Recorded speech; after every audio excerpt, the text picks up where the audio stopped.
과학터치 강연을 맡게 돼서 무한한 영광이고요. 근데 이 강연이라는 게 제가 여러분에게 지식을 전달하는 것은 아닌 것 같아요. 그렇죠?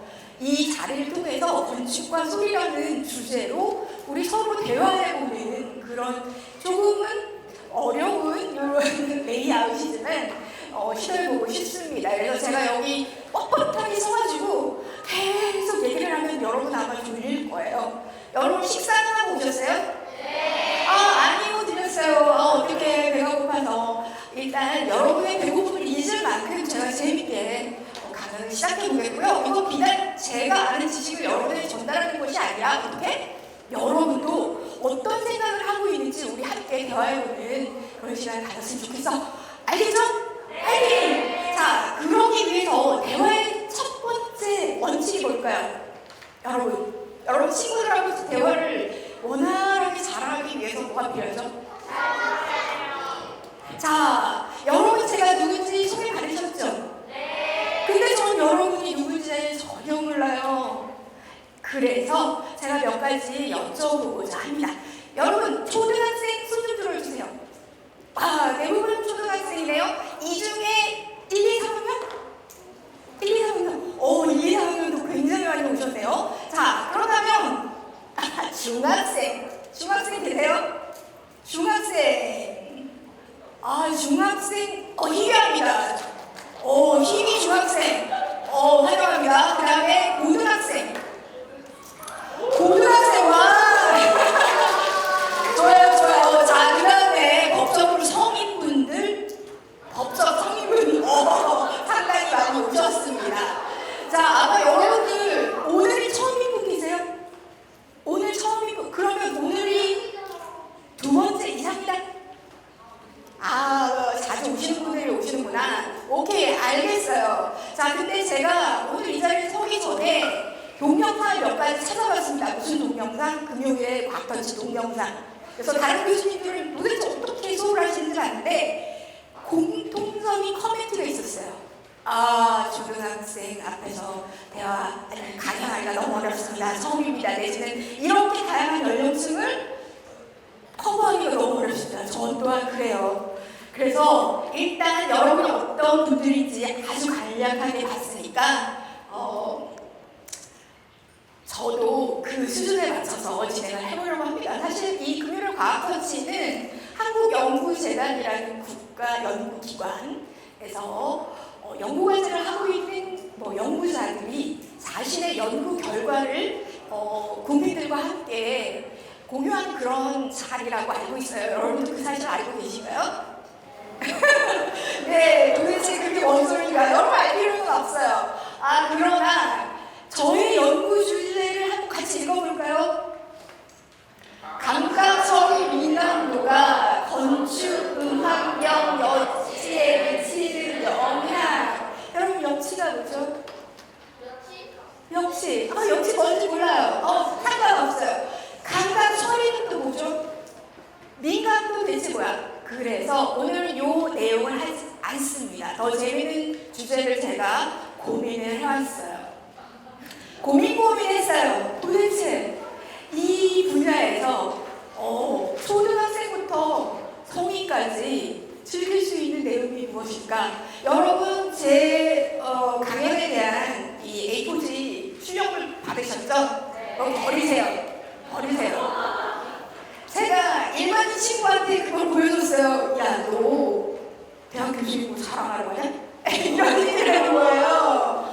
그래서 오늘 강연은 물론 거기에 있는 자료를 가지고 얘기하지만 순서도 완전히 바꿨고요. 조금 더 대중적으로 다가가기 위해서 노력했다는 점 여러분도 조금 참고해 주시기 바랍니다.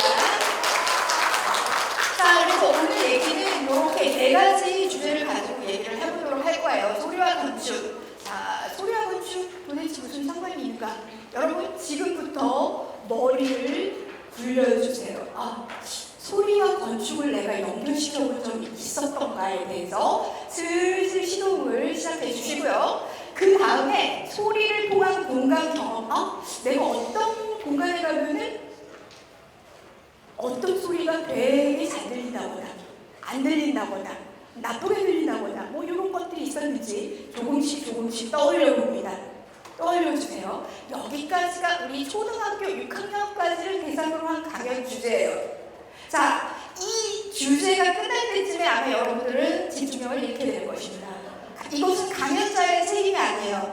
건축 공간에 여러분 우리 여기 뭐 얼마 한 50명 앉아 계시는데 숨을 쉴 때마다 뭐가 나오죠? 자, 이산화탄소 농도가 높아지면 어떤 현상이 일어나죠? 네, 두통이 오고 어지럽고 나는 왜 하품이 나오고 강연자가 아무리 그때도 웃음이 나지 않습니다. 자, 그런 순간이 되면 저는 무슨 얘기를 할 거냐? 03번 건축 음향 엿보기. 요거는 성인을 위한 주제입니다. 그래서 어머니 아버님들은 또 우리 이제 운전을 하고 집으로 귀가를 하셔야 되는데 그때 졸리지 않게 하기 위해서 제가 뒷부분에 성인을 위한 탑픽을 잠시 잠깐 준비했으니까 그때를 위해서 지금 좀 기운을 빼시고 계셔도 될 것 같아요. 그리고 마지막으로 Q&A 시간 진행해 보도록 하겠습니다. 자, 서두가 너무 길었는데 우리 본격적으로 소유와 건축에 대한 그걸 얘기해 보도록 합시다. 자, 여러분, 어린 여러분께 특히 궁금해요. 자, 우리 여기 아까 저녁을 먹고 오지 않아서 힘이 들어 보이는데 혹시 지금까지 살면서 건축이란 단어, 건축이 뭔가에 대해서 생각해 본 적 있나요? 와! 이거 충격입니다. 아, 그러면 혹시 얘기해 볼 수 있어요? 건축이 뭐라고 생각했어요? 건물 정확히 알고 있습니다. 정확히 알고 있어요. 저는 그렇게 생각 안 하고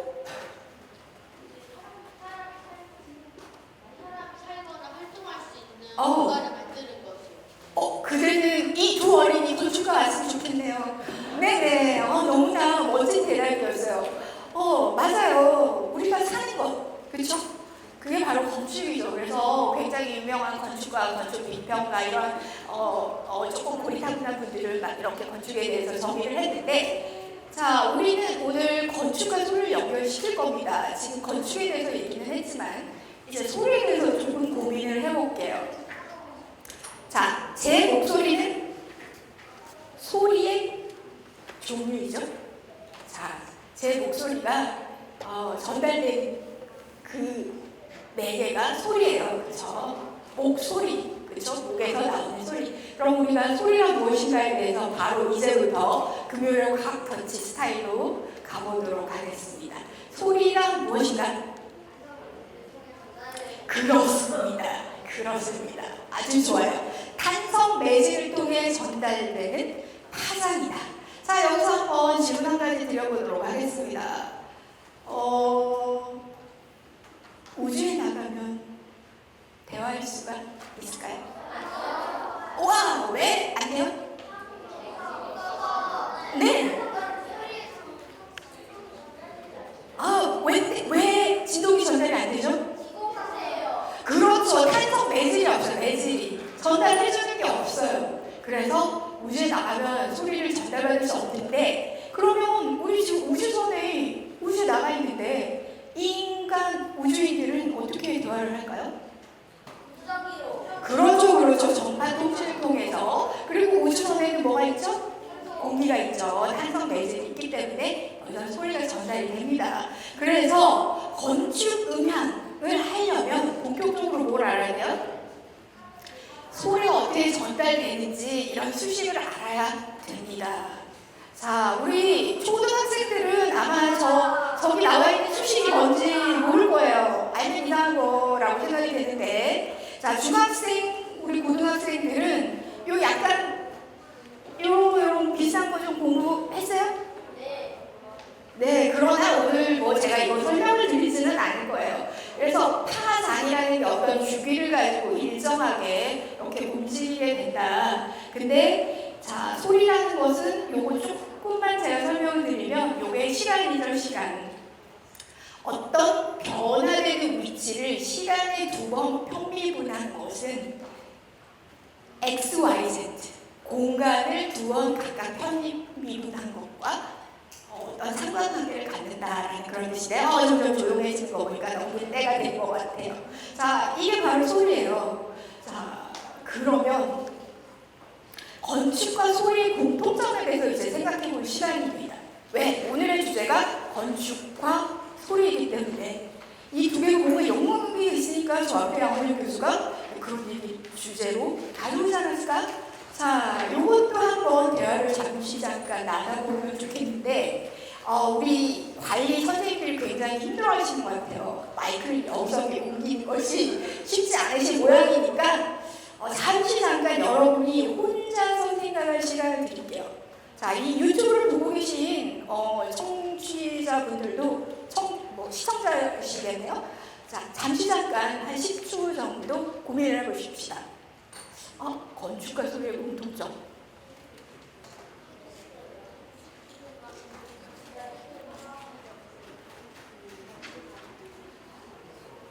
힌트는 제가 동그라미로 드렸죠. 자, 공간, 시간, 이게 소리에서 두 개가 나오는 키워드인데 건축은 사실 뭐죠? 그렇죠. 자, 지금은 손 들고 대답하는 거 안 할게요. 조금만 이따가 해주세요. 그래서 우리가 10초 동안 여러분 고민해봤어요? 건축과 소리의 공통점? 네, 여러분 근데 거의 제가 생각하는 그런 대답들을 도출해내신 것 같아요. 시간과 공간이 필요하다. 시간과 공간이 필요하다. 건축, 공간 그 자체라고도 정의될 수 있을 것 같고 소리도 시공간이 필요합니다. 그래서 건축과 소리는 순간 캡처가 안 되죠. 여러분 어떤 사진을 찰칵 찍었어요. 소리가 들어갈 여지가 있어요? 전체 공간이 파악이 돼요? 안 되죠.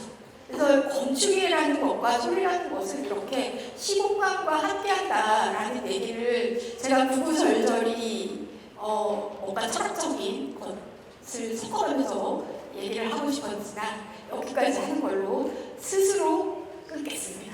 자, 이렇게 해서 우리는 소리와 건축의 공통점에 대해서 어느 정도 스스로 생각을 해냈어요. 여러분 축하합니다.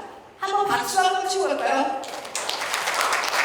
자, 지금까지 살면서 소리와 건축이 어떤 관계가 있는지에 대해서도 미처 발견하지 못했는데 벌써 이 자리에 와서 14분 만에 공통점을 발견한 여러분들 축하합니다.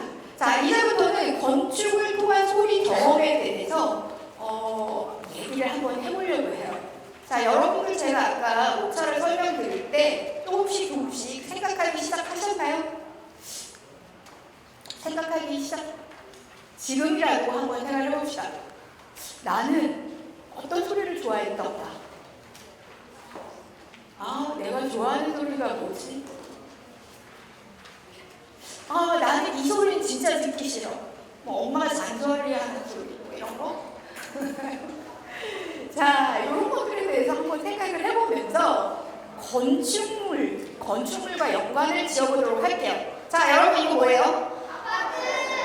여러분 아파트 사세요? 네, 맞아요. 여러분뿐만 아니라 대한민국의 70% 넘는 사람들, 70%가 아니라 77%로 제가 통계를 보고 왔는데 대부분이 아파트에 살고 계십니다. 자, 아파트에 살다 보면 어떤 일들이 일어나나요? 와, 층간소음이라는 용어를 알아요, 여러분? 와, 놀랐습니다. 제가 생각하는 것보다 정말 수준들이 매우 높네요. 층간소음 굉장히 크게 문제가 되고 있죠? 자, 여기서 상식적인 얘기 몇 가지만 드리고 갈게요. 쿵쿵쿵 소리가 위에서 들립니다.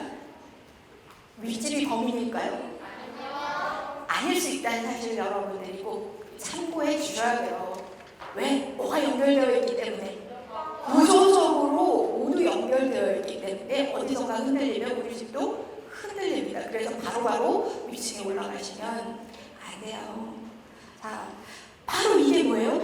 건축과 소리가 연결되는 지점이죠.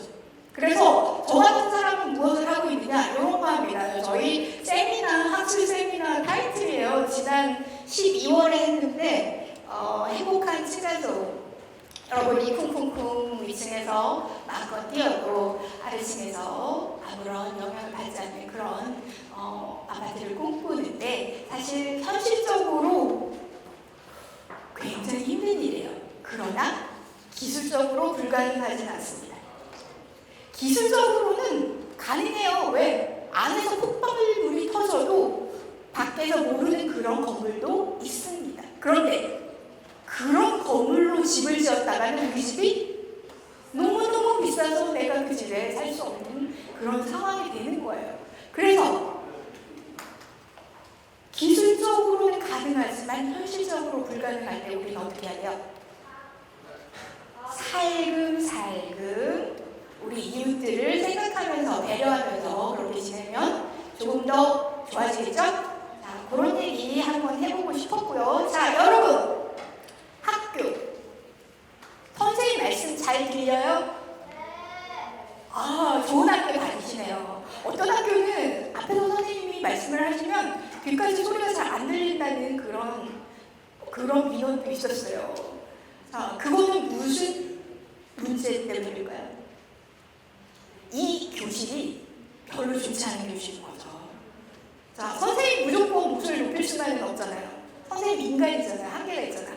그럴 때는 건축, 교실이라는 공간을 소리가 잘 들리도록 만들어줘야 되겠죠? 자, 그래서 여러분 강의실, 여러분이 학교 가서 생활하는 모든 곳에도 건축과 소리의 연결고리가 숨어 있었습니다. 여러분 근데 미처 생각하지 못한 친구들도 많이 있죠? 자, 그 다음에 여러분들이 많이 가는 공간을 또 한번 찾아봤어요. 자, 여기는 수영장인데 여러분 수영장에 갔을 때 너무 시끄럽다는 생각 해본 적 없어요? 너무 많이 울리잖아요. 그쵸? 조용한 수영장도 있네요. 그럼요. 이 선생님이 가져온 이 수영장은 이 벽체를 전부 소리를 흡수할 수 있는 재료로 만들어졌어요. 그래서 수영장에서 나는 그런 시끄러운 소리들을 조금 줄이고자 노력을 한 그런 공간입니다. 여러분, 그래서 이런 소리와 건축이라는 것은 사실은 건물을 짓는 그 모든 곳에서 연관관계가 있어요. 자, 여러분 이 대각당 한번 위도 보고 옆도 보고 바닥도 보고 둘러보세요. 자, 여기 있는 이 재료 벽에도 있죠. 요거는 어떤 재료여 보여요? 나무. 근데 나무가 어떻게 되어 있죠? 교각이 나가지고 줄 모양으로 붙어 있죠? 자, 그러면 뭔가 저 안에 비밀이 숨어 있을 수도 있을 것 같아요. 근데 자, 벽체 이쪽 벽에 요거는 뭐예요? 양쪽 벽에 다 있죠? 뒤에도 있고. 요런 거는 나무는 아니어 보이는데 이거는 사실은 뭐냐면 소리를 흡수해 줄 수 있는 그런 재료예요. 여러분이 웅성웅성 떠들어도 조금 조용해질 수 있도록. 자, 제가 서 있는 이 바닥은 재료가 뭔지 여러분 잘 안 보일 수도 있는데 어때요? 나무. 얘는 소리를 전달시켜주는 역할을 할 수 있죠. 그래서 이 대각당도 건축적으로 소리를 조절할 수 있는 그런 처리들이 많이 되어 있습니다. 자, 마지막으로 천정과 바닥을 보도록 할까요? 바닥은 뭐예요? 카페트. 천정은 뭔지 모르겠어요. 페인트인 것 같아요. 그렇죠, 여러분? 눈으로 봐서는 재료가 정확히 보이진 않지만 어떤 친구가 콘크리트라고 했는데, 자, 콘크리트 위에 마감을 하고 페인트칠을 해서 위아래는 좀 소리가 위에서는 울리지만 카페트에서 조금 흡수해 줄 수 있는 그런 모양새를 갖추고 있어요. 그래서 이런 대각당을 지을 때도 소리에 대해서 많은 고려를 하게 됩니다. 여기 어디죠? 식당. 여러분 식당 너무 시끄럽지 않나요? 어떤 경우에? 막 웅성웅성해가지고 내가 음식을 고르러 먹는지 나무로 먹는지. 자, 우리 어린이들은 스스로가 소원이기 때문에 뭐 잘 모를 수도 있지만 우리 어린이들은 힘들 때도 많아요. 자, 이런 식당도 사실은 지을 때 소리 에너지를 줄여줄 수 있는 재료를 부착해요. 그런데 문제는 뭐냐면 조금 더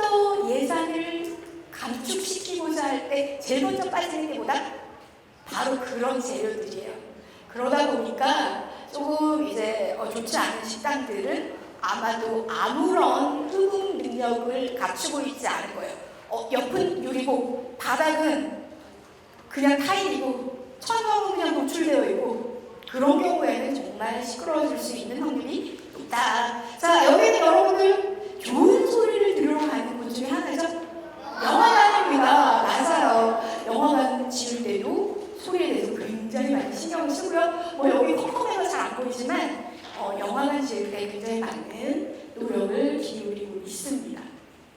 자, 여기까지 우리가 지금 살면서 여러분이 10여 년 동안 지내오면서 내 주변에서 건축물과 소리가 어떻게 만나는지 좀 살펴봤어요. 지금부터는 그러면 이렇게 하는 거 그냥 아무 생각 없이 하는 건가? 그것이 아닙니다. 여기에는 놀랍고도 신비로운 과학의 원리가 숨겨져 있어요. 자, 일단 소리가 들어옵니다. 입사로 어떤 면에 부딪히게 되겠죠. 자, 제가 말하는 소리가 여러분의 귀에 들어가지만 어디에도 부딪혀요? 책상에도 부딪히고 저 뒷벽에도 부딪히고 천정에도 부딪힙니다. 자, 부딪혔어요. 이 면의 상태에 따라서 어떤 소리는 튕겨져요. 튕겨져 나와요. 그리고 어떤 소리는 저 안으로 들어가서 흡수됩니다. 그리고도 어떤 소리는 어떻게 돼요? 벽을 넘어가요. 자, 이게 이제 소리 전달의 세 가지 요소입니다. 반사, 흡음, 투각. 이 것들이 어떤 원리에 의해서 진행되는지, 그리고 각각의 재료들을 요 현상이 얼마큼 일어나는 재료인지에 따라서 계산을 하는 거예요. 모아 계산을 해서 설계를 하게 되죠.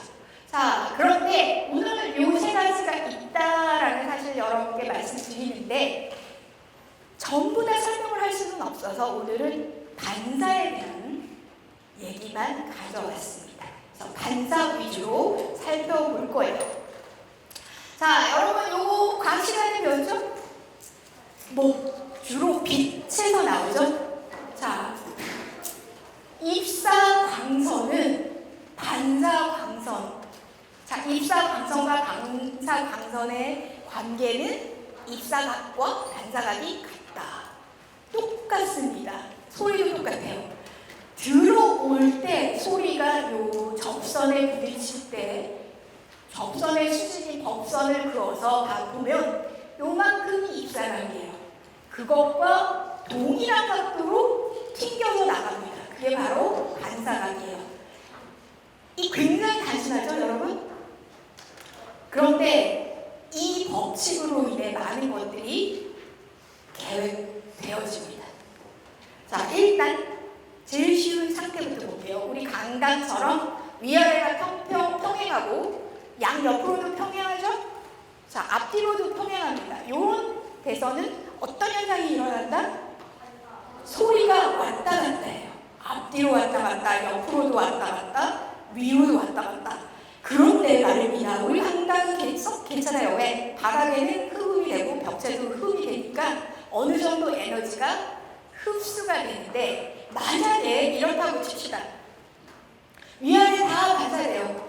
소리를 흡수해주는 게 하나도 없어. 그럼 어떻다? 굉장히 울려요. 그래서 여러분 기억을 떠올려 보세요. 비행기 타러 갈 때 통로 있죠? 바닥에 뭐가? 바닥이 주로 뭐죠? 바닥 재료 기억이 날까요?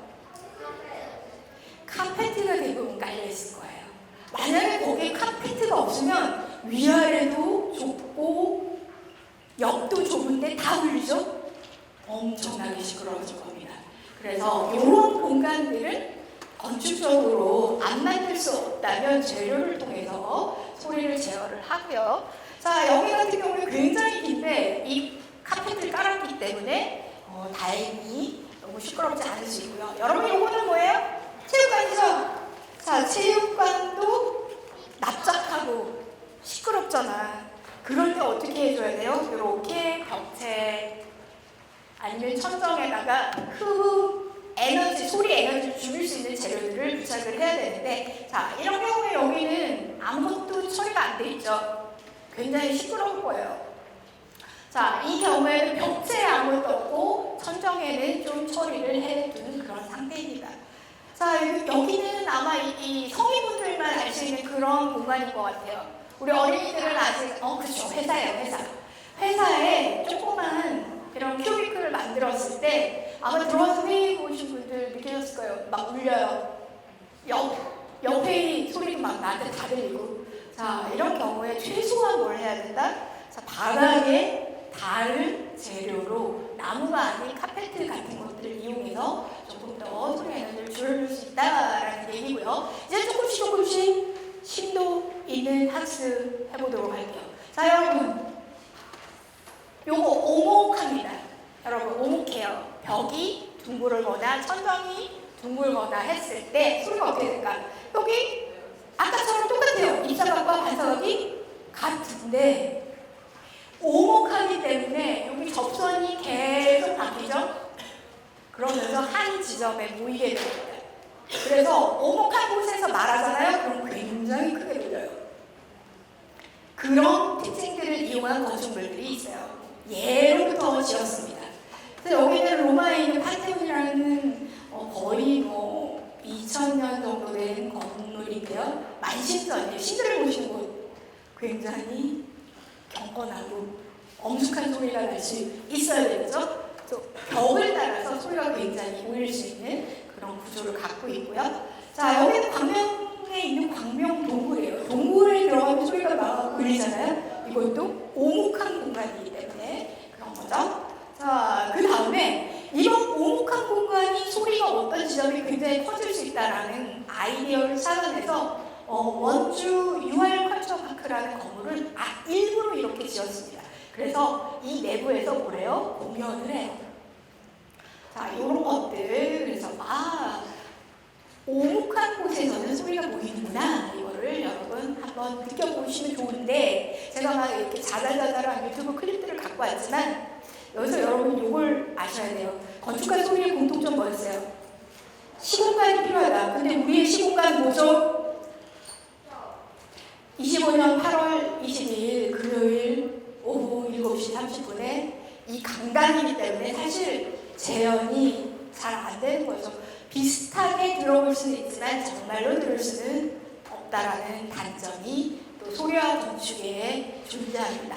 자, 이번에는 볼록한 모양에 대해서 얘기를 해볼 거예요. 아까랑 완전 반대예요. 볼록해요. 볼록하죠? 자, 볼록한 경우에는 똑같습니다. 입사각과 반사각이 다른데, 입사각과 반사각이 제가 뭐라고 그랬죠? 다르다고 그랬어요? 입사각과 반사각이 같죠. 그런데 볼록하기 때문에 이쪽으로 보내면 튕겨져 나가고요. 이쪽으로 보내면 저쪽으로 가요. 자, 이거는 여러분이 조금 더 공부를 하면 접선을 그리고 접선의 수직이 법선을 그려가면서 한 땀 한 땀 확인해 볼 수 있지만 오늘 그런 시간이 없어요. 그래서 제 말을 믿으셔야 합니다. 아시겠죠?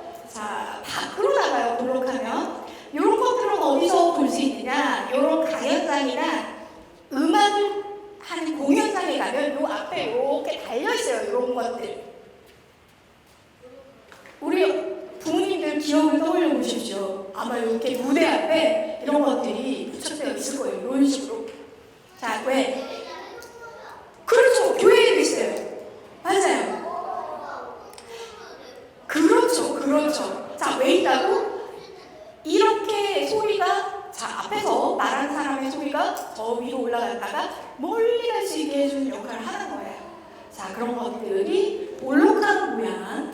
자, 여기도 지금 강연을 하시는 스크린이 있고 바로 위에 볼록한 형태가 부착이 되어 있고, 이런 경우에 이 볼록한 형태의 재료는 어떤 경우에 더 멀리 갈 수 있을까요?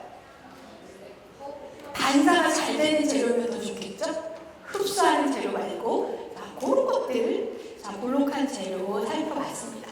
이번에는 조금 더 난이도를 높여볼게요. 확산, 반사. 여러분, 확산 들어봤어요? 확산이란 말이 사실 쉽지는 않아요. 근데 여러분, 제가 간단한 이렇게 그림을 가져왔는데 요거 보면서 얘기할게요. 여러분이 들어온 거 그대로 나가는 거, 그걸 활용한 물건, 거울이죠. 그래서 내 얼굴이, 내 예쁜 얼굴이 그대로 보이는 거잖아요. 어떤 왜곡이 없이 빛이 들어온 대로 그대로 나가는 거. 자, 소리도 마찬가지예요. 이렇게 정반사가 되면 굉장히 강한 에너지를 가지게 됩니다. 그런데 자, 이렇게 제각각 다양한 방향으로 반사가 되는 걸 확산 반사라고 불러요. 그런 경우에는 자, 빛으로 예를 들자면 어떻게 보여요? 내 얼굴이 제대로 안 보여요. 그쵸? 내 얼굴이 예쁘게 안 보이면 막 찌그러져 보이구나. 그럼 이런 형식들, 이런 거에서 뭔가 반사가 되는 것 같이 보이지만 내 얼굴이 제대로 보이지 않는 그런 것들을 확산 반사라고 하고요. 여러분, 소리가 똑같아요. 소리는 눈에 보이지 않아서 잘 느끼지 못할 수도 있지만 귀 기울여 들어보면 굉장히 강한 소리가 있고 아주 곱고 예쁜 소리들이 있어요. 그렇게 만들려면 어떻게 해야 되나? 이런 확산 반사가 잘 되도록 해줘야 돼요. 그런 것들을 하려면 건축적인 형상이 어때야 될까? 여러분 아마 TV를 보다 보면은 어떤 기획사 스튜디오 이런 장면들 많이 나오는데 이런 기괴한 모양의 그냥 인테리어가 싶었던 것들이 기억이 나실 겁니다. 이거는 그냥 있는 게 아니에요. 이건 무슨 액자가 아니고요. 확산 반사를 위해서 여러분 요 슬릿의 거리, 슬릿의 간격, 그리고 슬릿마다의 깊이 이거를 다 철저히 계산을 합니다. 내가 이 스튜디오에서 확산시키고 싶은 소리의 범위를 정하고 그것이 예쁘게 쪼개질 수 있도록 요거를 다 계산을 해요. 그래서 디자인을 한 다음에 만드는 거예요. 근데 요런 거 이제 더 관심 있으면 뭘 하면 돼요? 건축을 공부하시면 되는 거죠. 자, 여러분 이거는 이제 지금 공사장의 모습인데 지금 건축 중이에요. 건축 중인 사진인데 천장을 보십시오. 저것은 예술 작품이 아닙니다. 확산 반사를 위해서 디자인한 거예요. 철저히 과학적인 계산의 결과물이라고 할 수 있습니다. 그러나 여러분이 그냥 딱 봤을 때 어떤 느낌이에요? 예쁘죠? 그래서 건축 음향이 과학이라고만 얘기하기는 조금 아쉬워요. 예술적인 감각이 있다면 훨씬 더 능력을 발휘할 수 있습니다. 자, 이거는 뭐 더 화려해 보이지요? 자, 요거 같은 경우에는 더 많은 소리들을 잘게 쪼개겠다. 사실 이제 뭐 전문가적인 입장에서 보면 쪼개는 이 형상이 굉장히 작기 때문에 공주파수 위주로 쪼개겠다라는 그런 의도가 눈에 띕니다. 자, 여기까지 일반적인 건축 공간에 대해서 형상 가지고 얘기를 해봤어요. 입사각과 반사각은 같다라는 전제하에 모든 것들이 과학적으로 이루어지고 있다라는 거 봤는데 지금부터 굉장히 스페셜한 두 가지 공간을 볼 겁니다. 자, 여러분 여기 뭐라고 써있죠? 무향실. 메아리가 없다라는 뜻이에요. 메아리가 없다. 자, 사실 지구상에서 메아리가 없는 곳 어떤 공간에 가야 메아리가 없을 수 있을까요? 그렇죠. 넓은 들판, 소리가 되돌아올 그 어떤 산도 없는, 바위도 없는 그런 곳. 자, 그런 곳을 건물로 만들고 싶은 욕심이 있습니다. 여러 가지 과학적인, 산업적인 목적이 거기에 있어요. 그래서 우리 과학자들은 무엇을 만들었느냐? 이런 공간을 만들었어요. 이게 이제 흡음이 엄청 잘 되는 그런 형상의 한 1m, 1.5m 되는 날개처럼 생긴 것들을 자, 위에도 붙이고 벽에도 붙이고 바닥에도 붙여야 모든 곳에서 흡음이 가능하겠죠? 그런데 사람이 서 있으려면 뭐가 필요하겠어요? 그 중간 어딘가에 와이어를 연결해서 이분이 지금 거치를 하고 있어요. 그래서 이렇게 흡음, 정말 100% 흡음, 메아리가 들려오지 않는 이런 공간에서 악기 악기는 어떤 음자를 갖고 있는지 이런 것들을 측정해요. 바이올린은 내가 이렇게 키니까 이쪽으로 더 많이 나가겠지? 라고 예측은 하지만 그것을 측정하려면 이렇게 메아리가 전혀 없는 곳에서 해야 되겠죠? 자, 이런 것들 산업적으로 굉장히 많이 쓰이고 있고요. 자동차, 현대기아차 연구소에 가도 굉장히 커다란 자동차 트럭이 들어갈 수 있는 정도의 모양식을 갖추고 여러 가지 소매 관련된 실험을 진행합니다. 자, 그러면 지금까지 봤던 건 뭐예요? 메아리 없는 곳이었는데 그 완전 반대는 뭐죠? 메아리밖에 없는 거.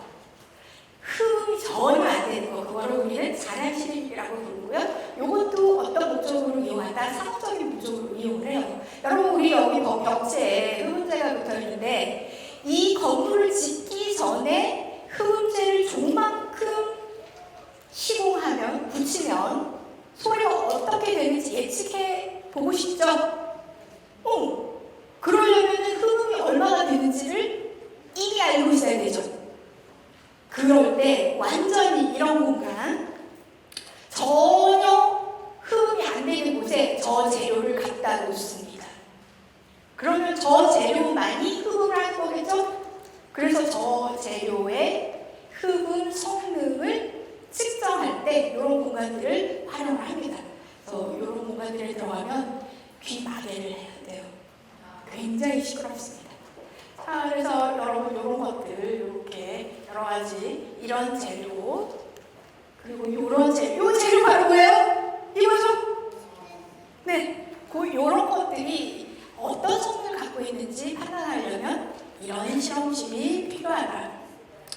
자, 시간이 20분이 남았기 때문에 동영상은 나중에 보고요. 지도를 막아보도록 할게요. 자, 이제 마지막으로 굉장히 큰 건축물들에서 굉장히 공간이 큰 곳에서만 느낄 수 있는 그런 울림이 있어요.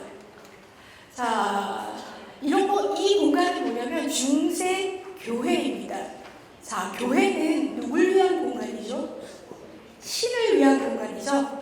신은 어떤 존재예요? 전지전능하고 뭔가 굉장히 영험하고 내 마음 정화될 수 있는 그런 공간을 짓고 싶겠죠. 그래서 이렇게 인간이 이 밑에 약간 점처럼 느껴지는 거대한 건축물이 생겨나게 되고 교회의 모습을 갖추게 됩니다.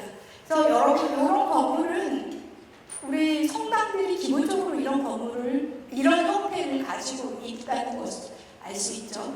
교회는 점점 더 현대화되었지만 어떻게 보면 교회는 현대 콘서트홀과 닮아 있고요. 그다음에 성당은 아주 과거의 이런 성당 모습을 유지하고 있는 경우가 있습니다. 자, 그래서 처음이자 마지막으로 제가 준비한 동영상을 하나 보고 넘어가도록 할게요. 이렇게 정말 사람 크기보다 굉장히 큰 공간에서는 소리가 엄청나게 울려요. 자, 여러분, 이 악기는 이름이 뭐죠? 오르간이에요. 파이프 오르간. 이 파이프 오르간이 성당에 설치가 되어 있고요. 이 아저씨는 파이프 오르간 건반이 눈에 잘 보이지 않는 곳에 있거든요. 거기서 연주를 하고 있는데 우리가 알고 있는 이 오르간 굉장히 소리가 많이 울리죠? 자, 한번 들어볼까요?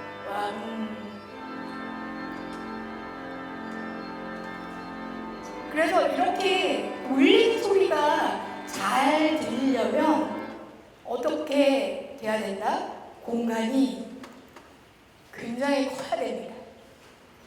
조그마한 곳에서는 저런 소리가 저렇게 들리지 않아요. 물론 작은 공간에 파이프 오르간 설치하기도 힘들지만 흡음이 많이 되는 곳이거나 규모가 이 정도, 우리 강당 정도 되는 곳에서는 저런 소리가 나지 않는다. 그래서 건축물의 규모, 용적, 그게 굉장히 중요하다라는 얘기를 드리면서 어린이의 시간을 마무리하고자 해요. 어린이 여러분 좀 재밌었어요? 아니요, 어떡해요. 재미없었다는 어린이가 있었어요. 자, 여러분 그러면 조금 쉬세요. 조금 쉬고 있으면 우리 엄마 아빠를 위한 어머니 아버지는 정신을 차려주셔야 됩니다. 어머니 아버지를 위한 시간을 마련했어요. 자, 어머니 아버지를 위해서 제가 준비한 것은 무엇이냐면, 자, 여러분 그대가 화장실 가고 싶다면 보내드리겠소. 그게 아니라고 알려주시고, 자, 어머니 아버지를 위해서 세계에서 건축 음향이 제일 좋다고 소문난 3가지 콘서트홀을 준비해왔습니다. 여러분, 콘서트홀하고 오페라 하우스하고 완전 달라요. 오페라 하우스는 사실은 소리도 중요하지만 비주얼도 굉장히 중요한 공간입니다. 왜? 오페라잖아요. 앞에서 연기하는 사람이 어떻게 하고 있는지 잘 봐야 되죠? 하지만 콘서트홀은 뭐죠? 오로지 100% 음악을 듣기 위해서 가는 곳입니다. 그래서 지금 제가 소개해드리는 이 3개의 건축물들은 음악을 듣는 오케스트라 연주를 했을 때 가장 소리가 좋다라고 지금까지 랭킹이 변하지 않고 있는 그 3개의 홀이에요. 그런데 여기 이제 잠깐 의구심을 갖는 한 가지 포인트가 있지 않으세요? 왜 다 저 시대지? 시대가 왜 비슷하잖아요. 하나는 1870년이고 하나는 2020년이고 이런 게 아니네. 그렇죠? 자, 이 시대에 이 정말 정평이 나 있는, 건축 음향으로 정평이 나 있는 3개의 콘서트홀을 따라잡고 있지 못해요. 그것이 우리 건축 음향을 하는 전문가들이 풀어나가야 될 과제입니다. 그럼 왜 그런지 한번 살펴보도록 하겠습니다. 자, 이곳은 오스트리아 비엔에 있는 비엔나 필하모니 오케스트라의 본부예요. 뮤직 바렌이라고 부르는데 굉장히 화려하죠. 굉장히 화려하고요. 뭐 형태 자체는 그냥 네모난 정육면체로 생겼고 엄청나게 화려합니다. 요건 이제 다른 각도에서 본 거고요. 요거는 네덜란드 암스테르담에 있는 콘서트 개보라는 해보라고 발음을 하던데, 자, 콘서트홀이에요. 역시 뭐 이 코너가 조금 이렇게 둥글려져 있긴 하지만 그냥 정육면체 그런 모양의 홀이지만 매우 화려하죠. 매우 화려합니다. 뭔가 조각이 엄청나게 많아요. 자, 이곳은 이제 이 3형제 중에 막내 미국 보스턴에 있는 보스턴 심포니 홀입니다. 여기서는 2가지의 하우스로 사용하고 있어요. 심포니 오케스트라하고 탑 오케스트라 2개 모두 여기에 이제 본부를 두고 있는데, 베이스로 하고 있는데, 여기도 뭐 만만치 않게 아까 2개보다는 조금 심플해진 듯하지만 여전히 화려해요. 결국 여러분, 아까 제가 말했던 확산 반사, 그게 그냥 되는 거예요. 확산 반사를 의도한 게 아닌데 그냥 돼버린 거예요. 그래서 지금 저희들은 뭘 하고 있냐면, 이 확산 반사가 현대화된 건축물에서도 어떻게 구현 가능할 것인지 그거를 굉장히 많이 연구를 하고 있습니다. 그러면서 아름다움까지 추구를 해야 된다는 게 이제 현대 건축 음향 전문가들의 과제라고 할 수 있죠. 사실 이 시절에는 이게 확산 반사가 잘 되기 때문에 이렇게 한 게 아니라요. 아까 이 시대적인 상황을 보시면 이게 어떤 시대예요? 2차 산업혁명. 자, 1차 산업혁명이 되고 나서 굉장한 자본을 얻게 된 도시들이 이런 건물 하나씩 다 짓는 거죠. 돈이 많다 보니까 그냥 예산, 뭐 아끼고 말고 할 거 없이 할 수 있는 모든 것을 다 해서 꾸몄어요. 그러고 보니까 굉장히 소리가 아름답네 라는 것을 알게 됐고, 그러나 지금은 어떤 시대이죠? 지금은 이렇게 예산을 고민하지 않고 돈을 쓸 수 있는 그런 시대가 아니죠. 자, 그래서 이런 것들을 하기 위한 다양한 방법론들을 연구하고 있고요. 자, 여러분이 비주얼라이제이션이라는 말을 굉장히 많이 들어보셨을 거예요. 가시화하는 거, 가시화. 그런데 저희 이제 소리를 다루는 입장에서는 뭘 하냐면 오럴라이제이션을 합니다. 어떤 장소, X, Y, Z에서 어떻게 들릴 것인지. 자, 여기서도 스피커가 있는 곳은 굉장히 크게 들리죠. 하지만 스피커에서 멀어진 곳에서는 조금 덜 들릴 거고요. 그런 것들을 가청화라는 작업을 통해서 예측을 해내고 비단 그것을 수치로 예측하는 것이 아니라 무엇으로 표출해낸다? 오디오 파일로 만들어내는 거죠. 자, 그래서 그런 것까지 하기 위해서는 사실 건축음향이라는 것이 뭐 그렇게 그림으로 도면에 선포로 가면서 하는 것이 아니라 철저한 과학적인 그런 수식을 가지고 해야만 하는 그런 분야다라는 말씀을 드릴 수 있을 것 같아요. 그래서 마지막으로 남은 시간 동안에 아주 간략하게 그런 과거에 그렇게 멋있었던 콘서트 홀들이 현대에 와서 어떻게 구현되고 있는지 살펴보면서 제 강연을 마무리하려고 합니다. 자, 지금도 보시면 거의 시기가 비슷해요. 물론 제가 비슷한 것들을 가져오긴 했지만 이 이후에는 새로 지어졌다고 소문이 돌고 있는 것들이 없습니다. 왜 그럴까요? 2019년 말에 무엇이 있었습니까? 코로나 시기가 오고 나서는 이런 큰 대형 프로젝트를 하기가 어려웠어요. 그래서 조금 더 시간이 지나서 계획을 하고 건립을 하는 데는 시간이 필요할 거라고 생각하는데, 그래서 지금 제가 보여드리는 이런 콘서트홀들이 어떻게 보면 지금 당대의 가장 최신 콘서트홀이라고 얘기할 수 있을 것 같습니다. 자, 첫 번째로는 함부르크에 있는 콘서트홀이에요. 자, 어떤 느낌이에요? 거대한 유람선이 항구를 향해 다가오고 있는 그런 느낌이죠. 자, 이런 것들을 사실 콘서트홀은 중요한 것은 외부가 아니라 내부인데요. 그 내부를 좀 살펴보도록 하겠습니다. 자, 보시죠. 멋있는데 제가 보여드리고 싶은 거는 디테일이에요. 디테일이 보이실지 모르겠어요. 오목볼락한 거 보이세요? 조개 껍질을 마치 붙여놓은 것처럼 굉장히 오목볼락한 그런 형태로 무엇을 의도한 거죠? 확산 반사. 그래서 적절히 흡음을 해주고 아주 잘고 예쁘게 소리를 쪼갤 수 있는 그런 건축물을 보기도 예쁘게 만들어내는 게 저희들이 해야 되는 그런 역할입니다. 그래서 주로 이 부분하고 벽체 이런 식으로 되어 있죠.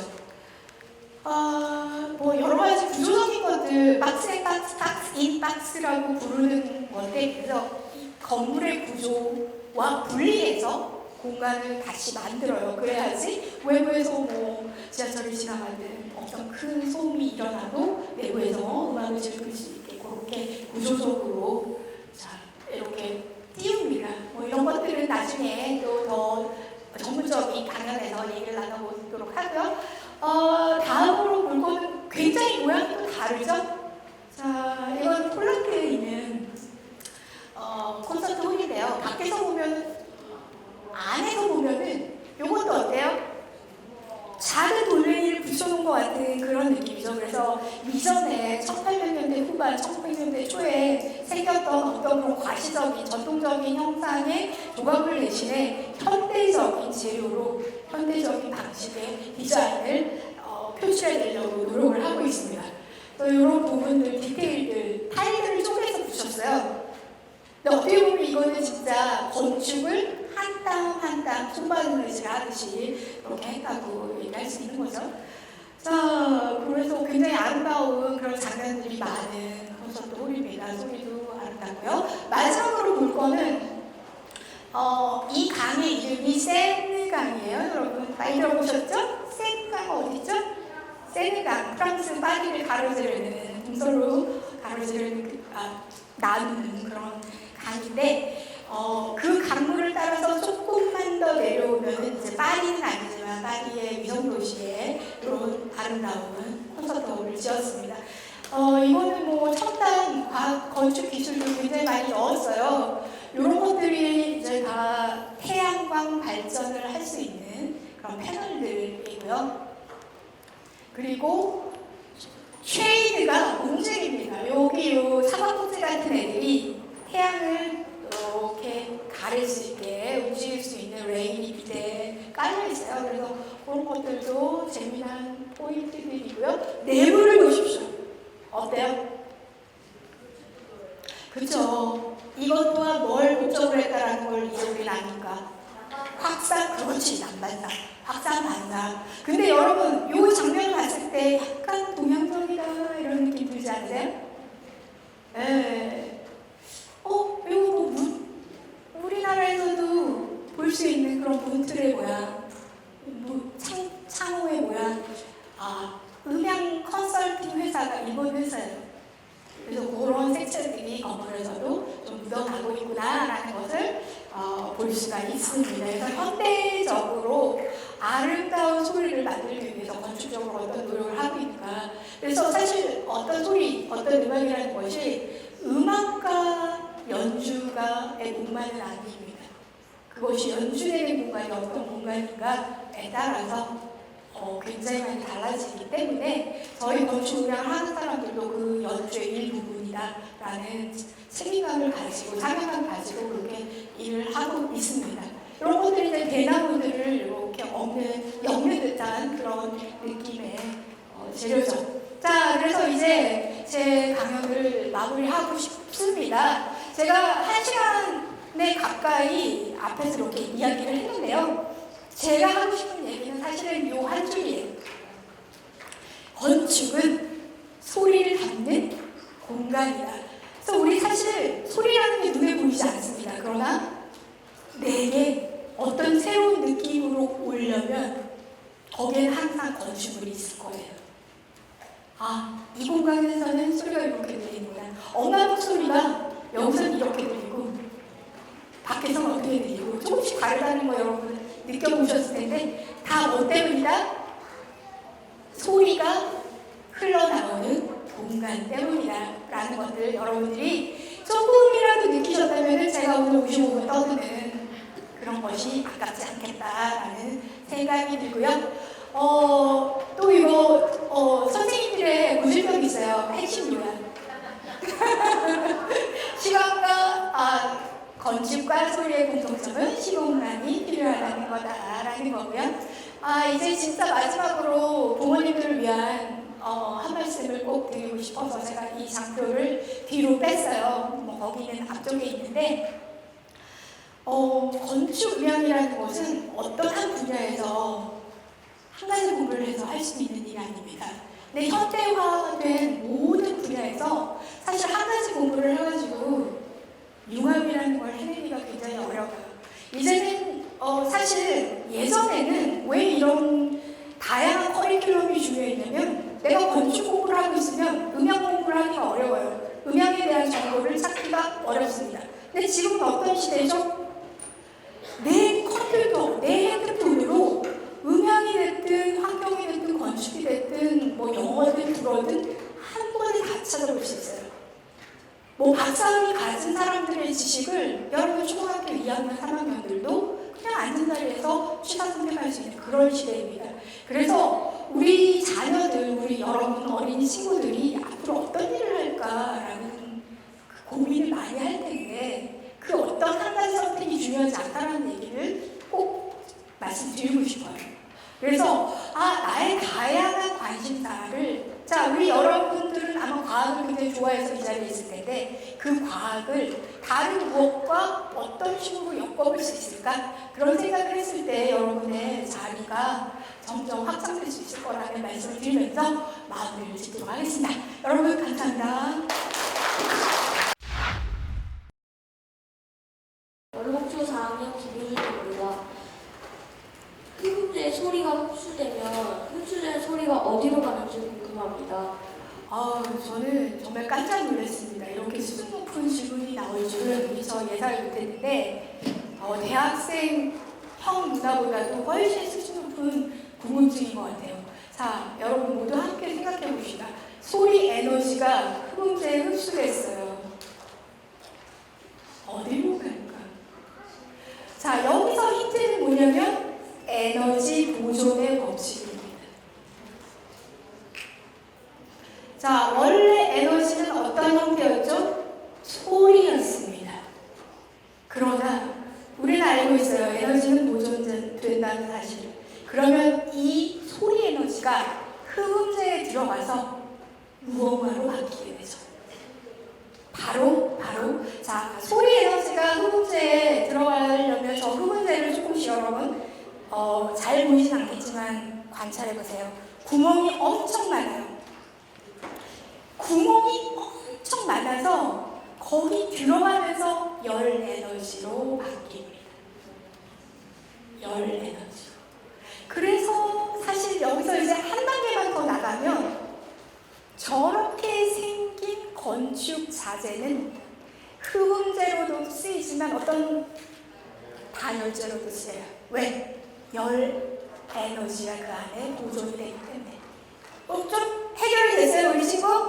오케이, 좋은 질문이었습니다. 네, 감사합니다. 네, 박수 한번. 네, 신용초 학부모입니다. 2번 질문이요. 네, 2번 질문. 공연장에 가면 어떤 곳은 관현악 소리는 웅장하게 잘 울려 퍼지는데 성악가의 소리는 먹힌다는 느낌이 들어서 성악가들이 실제로 연주를 하면서 여기 연주홀에서 연주를 하면 소리 내니까 힘들다는 이야기를 실제로 들은 적이 있거든요. 그래서 이제 그런 내 소리를 잘 울려 퍼지게 하는 공연장을 연주자들이 작은 공연을 할 때 찾아다니는 경우가 있었던 것 같아요. 그거는 그러면 건축 과정에서의 오류인 걸까요? 소리라는 것이 자연이기 때문에 그 자연을 돋보이게 하느냐, 얼만큼 돋보이게 하느냐가 이제 목표인데 사실 말소리의 주파수 대역대가 한계가 있어요. 자, 우리 돌고래 소리를 인간이 못 듣는 경우 그런 것처럼 자, 돌고래는 초음파를 초음파라는 거는 소리, 이상의 높은 소리를 내기 때문에 우리가 안 들리는 것처럼 악기들도 각각 고유의 소리 범위가 있어요. 높낮이의 범위가. 그렇다면 어떤 공간이 넓기만 하다라고 했을 때는 저주파 대역은 굉장히 멀리 갈 수 있는 가능성이 있지만 사람의 목소리는 흡음을 해버리는 그런 주파수대의 재료들이 있고 공간이 사실 이 공기 자체도 흡음을 합니다. 공간이 너무 넓으면 또 흡음이 그만큼 일어나기도 하는데 그런 차이 때문에 특정 위치에서는 다른 위치에서와 다른 소리가 들리는 게 사실 정상이에요. 그래서 그런 것들의 보정을 위해서 현대 건축 음향에서는 무엇을 도입하느냐? 바로 전자음향이에요. 최대한 하얀 도화지를 만들려고 노력을 합니다. 건축적으로. 여러분 그림을 그릴 때 색깔이 있는 종이 위에 그림을 그리면 의도대로 표출이 안 되는 것처럼 건물을 기본적으로 굉장히 좋은 형태의 좋은 재료로 지어야지 이런 시스템이 들어와도 문제없이 잘 활용을 할 수 있어요. 그래서 학부모님께서 해주신 2번 주제 같은 경우에는 그 주파수 대역이 갖고 있는 특징과 건축물이 반응하는 것들이 묘하게 맞물릴 경우에 충분히 그런 일들이 발생할 수 있다라는 말씀 드리도록 하겠습니다. 좀 대답이 되셨어요? 네. 네, 감사합니다. 저도 좀 궁금한 게 있어가지고, 이제 제가 이제 다다음 달이면 이제 아빠가 됩니다.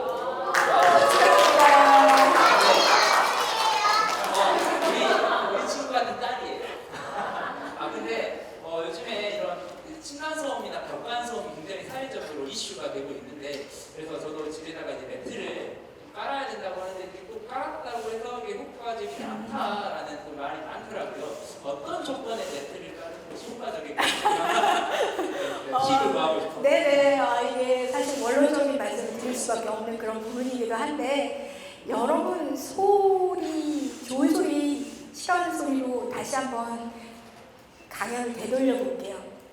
여러분 소음, 제가 오늘 소음이라는 얘기를 거의 다 그런 단어를 쓰지 않았는데 소음이란 뭘까요? 학문적인 정의가 딱 정해져 있어요. 내가 원하지 않는 소리. 내가 원하지 않는 소리는 소음이에요. 뭐 아무리 노래를 잘하는 훌륭한 가수의 노랫소리도 내가 듣기 싫으면 그것은 학문적으로 소음이에요. 그러면 자, 층간소음으로 가봅시다. 층간소음의 객관적인 음압 레벨이라든지 인텐시티 레벨이라든지 파워 레벨, 과학적인 용어들이 나오는데 물리적으로 측정할 수 있는 그런 레벨이 있겠죠. 자, 그것은 이제 소리라고 합시다. 그런데 그것이 누군가에게는 소음일 수도 있고 누군가에게는 아닐 수도 있어요. 그래서 매트의 얘기도 같아요. 사실 매트 깔면 당연히 아주 조금이라도 레벨이 줍니다. 여러분 우리 다 경험해보지 않았어요? 뒤꿈치 소리가 막 들리다가도 슬리퍼를 신으면 잘 안 들리죠? 자, 레벨이 줄었다는 뜻이에요. 하지만 아래층에서는 어떻다? 신경 쓰여. 그러면 소음이에요. 아주 작지만 미세하지만 신경 쓰여. 그럼 소음이 되기 때문에 일단 어떤 제품이든 까시면 도움이 됩니다. 도움이 되고 이 도움은 물리적인 레벨을 감소시키는 도움도 되지만 나의 심리적인 안정감도 주고요. 아래집에서 올라왔을 때 자 보십시오. 전 노력하고 있습니다. 노력에 대한 그런 보답도 되고요. 그래서 어떤 그 매트 자체의 성능은 크게 차이나지 않아요. 그래서 까시는 것을 추천드리고 다만 이런 문제들은 그래서 제가 연구하고 있는 그 분야 중에 최근에 민감도라는 지점이에요. 환경 민감도. 나는 얼마나 민감한 사람인가? 난 얼마나 예민한가? 사실 그것이 층간소음에 대해서는 더 중요한 지표로 밝혀지고 있습니다. 그래서 서로 조심하고 서로 민감한 사람이 되지 않으려면 어떻게 해야 되죠? 행복해야 되죠. 여러분 행복합시다. 층간소음 행복해야 됩니다. 자, 이렇게 뭐 좀 대답이 됐나요? 네. 네네.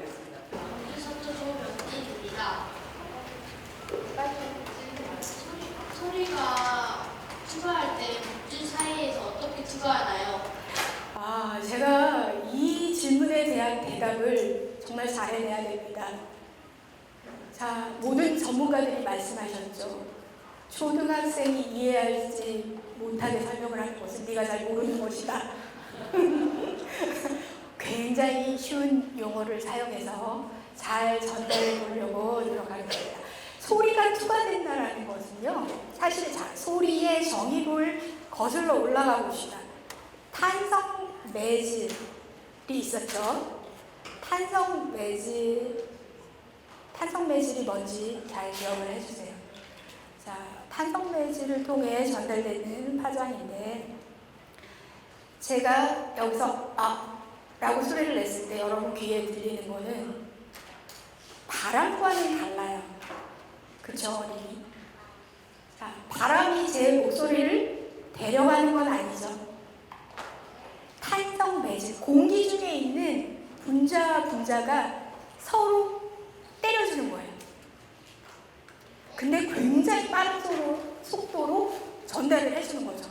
자, 여러분 제가 여기서 하이파이브 해가지고 쭉 파도를 타는 것처럼 그렇게 흘러가는 거거든요. 그러면 투과한다라는 건 뭘까요? 여기서 뭔가를 딱 때려줬을 때 저쪽 벽으로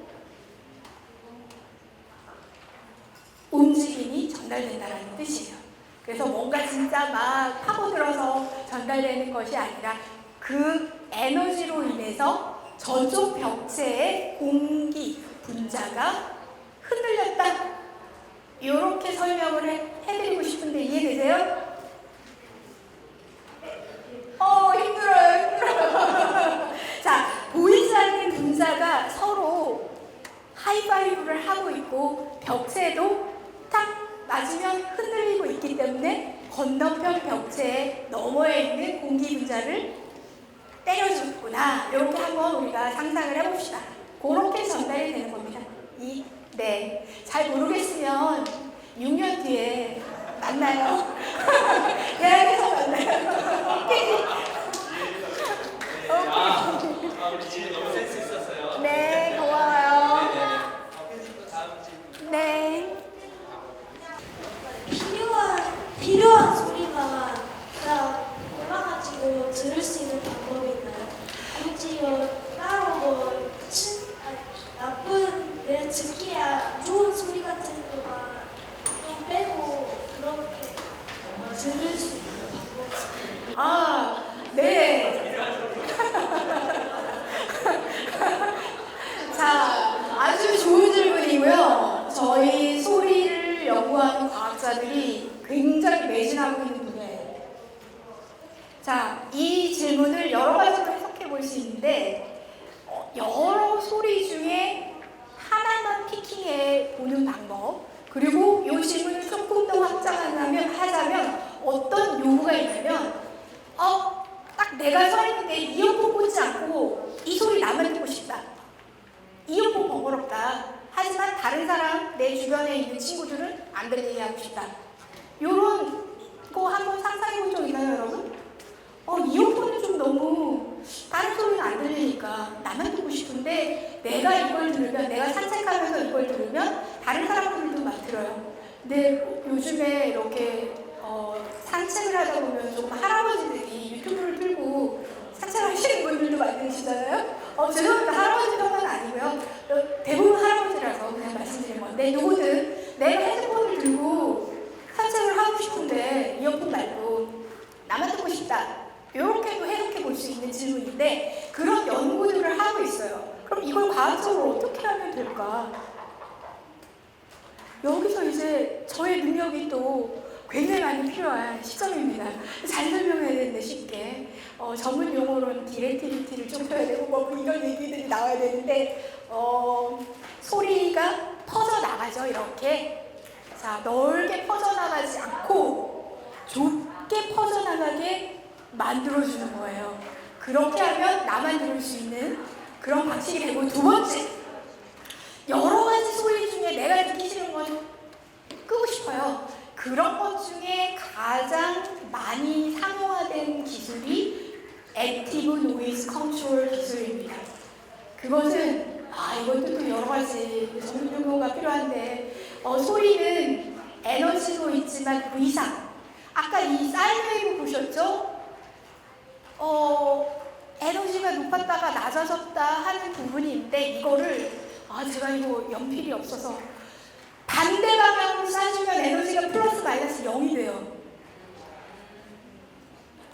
액티브 노이즈 컨트롤이 왜 액티브라고 하는 거냐면, 적극적으로 소리를 넣어줘서 소리를 제거하기 때문입니다. 그래서 위상이 반대인 모습으로 그 소리가 갖는 주파수 대역의 위상과 반대로 똑같이 또 소리를 내주는 거예요. 그러면 에너지가 없어져서 내가 듣기 싫은 소리가 없어진다. 근데 이제 이런 것들을 고도화시켜서 엄마 목소리 주파수 대역, 그거를 위상이 반대로 쏴줄 수 있는 그런 시스템을 만들면 삭제할 수 있어요, 지금도. 네, 여기까지 해보겠습니다. 네네, 감사합니다. 네, 마지막 이제 하나 질문 네. 더 해주시면 감사하겠습니다.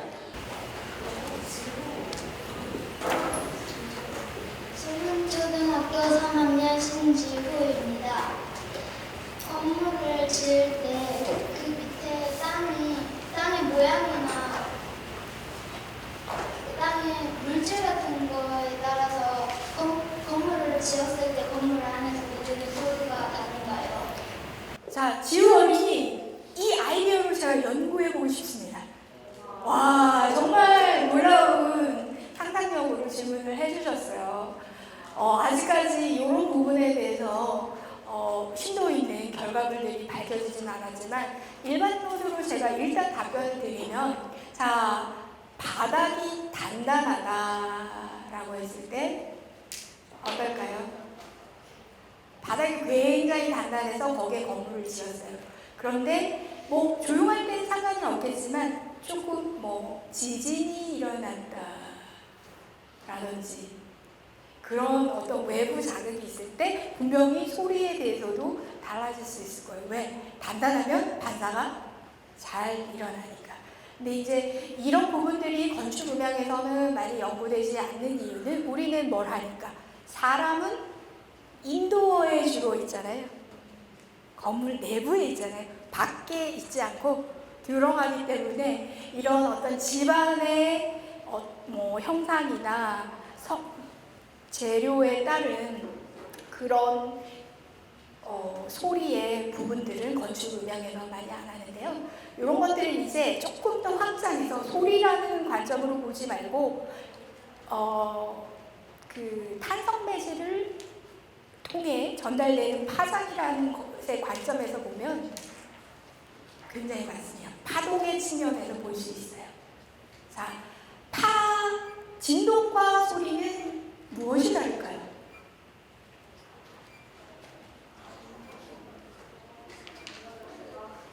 이 연구 주제는 사실 소리의 주제가 아니라 진동의 연구 주제인데요. 진동과 소리는 사실 이론적으로 같아요. 다만 사람이 귀로 느끼면 소리, 몸으로 느끼면 진동, 못 들으면 초음파 이렇게 되는 거예요. 그래서 여기서 조금 지우에게 대답을 조금 더 디테일하게 드리면 사람 그럼 어느 주파수부터 듣기 시작하나 일반적으로 20Hz에서 2000Hz 대역을 소리로 듣습니다. 물론 예민한 사람들은 거기서 조금씩 달라질 수 있는데 그래서 5Hz, 20Hz보다 내려간 부분은 몸으로 느끼는 거예요. 그래서 어떨 때 보면은 콘서트홀 같은 데 가서 커다란 스피커 앞에 서면 막 가슴이 울리죠. 왜? 그 스피커에서 20Hz보다 낮은 에너지를 내보내고 있기 때문인 거예요. 자, 그렇게 해서 우리 이거 같이 해봐요.